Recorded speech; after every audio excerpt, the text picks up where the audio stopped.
Morning, friends. If you watched the last video to the bitter end, you'll know that, spoiler alert, this happened. So somehow, in our trip from Haas Lake to our storage lot, something has happened to the RV. It has become electrified. The rim going around, this door, the metal on the inside has a current running through it. The lock on the door is also electrified. The lady is gonna man up. She's going in. But if you didn't, now you know. Yeah, somehow our RV became electrified during our trip back from the campground that was 10 miles away. So now this morning, we are taking it into the dealership, and hopefully they can figure out what's wrong and they can get it fixed. Now, we checked on the RV the other day to make sure that it wasn't a smoldering pile of ash, and it wasn't. Of course, the battery was completely dead, though. So hopefully they can still replicate the issue and find the source of the problem and fix it for us. Anyways, we are now getting ready to go hitch it up and drop it off, and of course, it's raining. Of course. Good times. Electricity and water. They're the best combination. Ever. They're so good together. So, You gonna make me do it again? Make you do what again? Touch the electricity? Well, I'm not gonna touch it.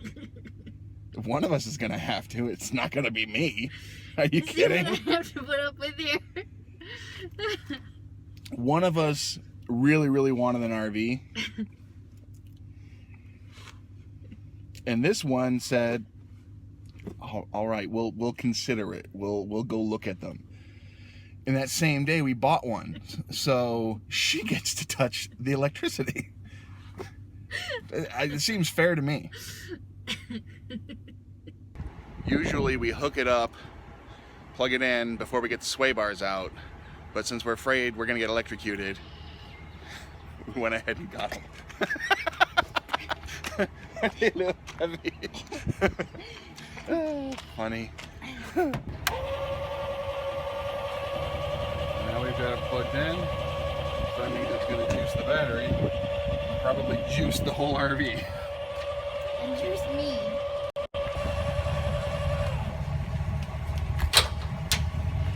Perfect. Look at that.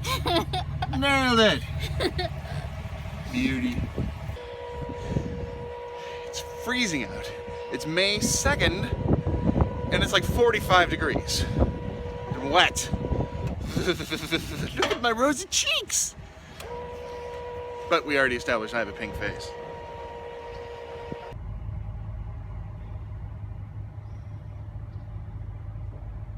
Just wanted to give you a quick update on what's going on with our trailer. There's a wire touching something maybe, and everything on the passenger side of the trailer on back was pretty much electric. You touched it, it grabbed you, it kind of hold you, and was very painful. So that's a problem. Naturally, we called the dealership to say, hey, we need you guys to check this out. So, like making an appointment with the doctor's office, they said, well, we can get you in right away. Of course not. No, that's not how doctor's offices work. They said we need to make an appointment to bring it in a week later. So that's what we did. And we took it in. By then, of course, the battery's dead. We can't replicate the problem. They've got to keep it. They tell us it's going to take 2 weeks, at least, for them to identify and fix the problem. Which, okay, maybe that's how long it takes. I'm not gonna quibble with that. But we haven't heard anything yet. It's been 5 days that they've had it, and they haven't even just called to let us know, hey, we figured out what the problem is, we're gonna have to do X, Y, and Z. It's this lack of communication that we're getting from the dealership that's really starting to bug me. First, it was when they screwed up our stabilizer jacks and then held it for a month without doing anything because they forgot all about it. And then they did order the parts and fix it. It took them forever to contact us. We had to be the ones to call them to say, hey, how's it going? How are we doing? So it sort of seems like they make an appointment, you bring it in, you leave it there, but they have no intention of actually working on it for some time later. and they don't let you know. And it's kind of frustrating as a consumer, as a customer. It's where we bought the RV, and we were hoping that we'd have a real good relationship, but right now I just get really frustrated. I mean, I'm frustrated enough because of the problem, but that frustration is compounded by their lack of communication. And I don't want to feel like I have to be the one that's chasing this down the whole time, or actually more specifically my wife. She's the one who is the bulldog on the phone. So in any event, here we are, no RV. Luckily we actually had a gap between planned trips. We have a trip planned for later in the month, and if they hold to the timeline that they talked about, we should be fine. But there's a possibility that they might not figure it out, and then they're going to need to do something else, and then we're going to have to delay that trip. But I don't know. You guys tell me. Is this? Hey, there's my wife.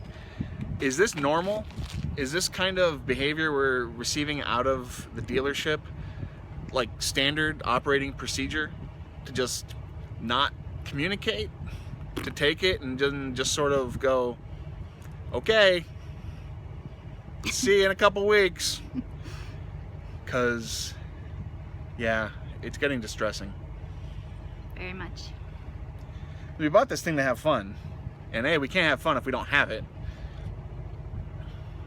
and B, I don't know what B is. I guess it's just A. Annoying. It's just, yeah, it's really annoying. So it's not fun when it's annoying. No. And life's better when you're having fun. So anyway, that's pretty much it from here. Just wanted to give you guys that update, and we'll give you another one as soon as we hear something. So until next time, Be be good. good.